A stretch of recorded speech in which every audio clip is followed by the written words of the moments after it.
വയ്ക്കുമ്പോൾ നിവർന്ന ഒരു പുഴുവിനെ ഉണ്ടാക്കുന്നതാണ്. അപ്പം അതിനായിട്ട് ടിഷ്യൂ പേപ്പർ എടുക്കണം. ഫുള്ളാണെങ്കിലും കുഴപ്പമില്ല, ഹാഫ് ആണെങ്കിലും കുഴപ്പമില്ല. ഫുള്ളാണെങ്കിൽ കുറേ നേരം എടുക്കും ഇതുണ്ടാക്കാൻ, ഹാഫ് ആണെങ്കിൽ പാടില്ല. എന്നിട്ട് ഇനി നമുക്ക് ഈ ഒരു ടിഷ്യൂ പേപ്പറെ ഫുള്ള് ഓരോ കളർ സ്കെച്ച് അടിച്ചു കൊടുക്കാം. സ്കെച്ച് അടിക്കുമ്പോൾ കീറിയൊക്കെ പോകാൻ സാരമില്ല. ഇങ്ങനെയൊക്കെ അടിച്ചാൽ മതി, ഫുള്ളാകുന്നില്ല, ഇങ്ങനെയൊക്കെ അടിച്ചാൽ മതി. കീറിപ്പോയ ഭാഗം സാരമില്ല. അപ്പോൾ നമ്മളിവിടെ ഇങ്ങനെ ഒന്ന് കളർ ചെയ്തെടുത്തിട്ടുണ്ട്. നമ്മൾ പെൻസിലോ സ്കെച്ചോ എന്തെങ്കിലും എടുത്തിട്ട് ഇങ്ങനെ വെച്ച് ഇതിനെ ഒന്ന് നമ്മൾ മടക്കി കൊടുക്കാം. ഇങ്ങനെ മടക്കി കൊടുക്കാം.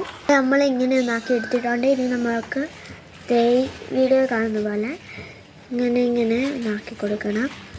ഇതിൻ്റെ നമുക്ക് ഇനിയും കുറച്ച് വെള്ളം ഒഴിക്കാം. പിന്നെ ഡ്രോപ്പർ എന്തെങ്കിലും ആണ് വേണ്ടത്. അപ്പം എൻ്റെ ഡ്രോപ്പർ ഇല്ലാത്തതുകൊണ്ട് സ്പൂണയിലാണ് ഞാനിവിടെ വെള്ളം ഒഴിച്ച് കൊടുക്കുന്നത്. ഒന്ന് ഒഴിച്ച് കൊടുക്കാം.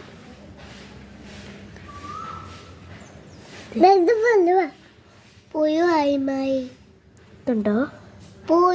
നമുക്ക് കുറച്ചും കൂടി വെള്ളം ഇങ്ങനെ ഒഴിച്ച് കൊടുക്കാം.